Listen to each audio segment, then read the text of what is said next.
বাংলাদেশের একটা খেলোয়াড়কে নিশ্চিত করার পরে তাকে রাজনৈতিক যুক্তিতে, যেটা আমরা পত্রপত্রিকায় দেখেছি, বলা হচ্ছে যে ওকে নেওয়া হবে না। তো এইরকম সিদ্ধান্তের প্রেক্ষিতে আমাদের দেশের জনগণেরও তো মনে একটা আঘাত লাগে, তাদের মধ্যেও একটা প্রতিক্রিয়া হয়।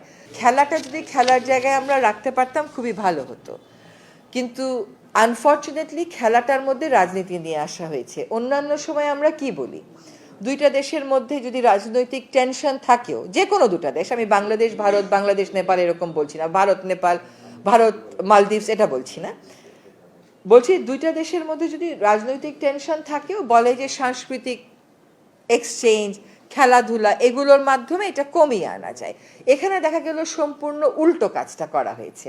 বাংলাদেশের একটা খেলোয়াড়কে নিশ্চিত করার পরে তাকে রাজনৈতিক যুক্তিতে, যেটা আমরা পত্রপত্রিকায় দেখেছি, বলা হচ্ছে যে ওকে নেওয়া হবে না।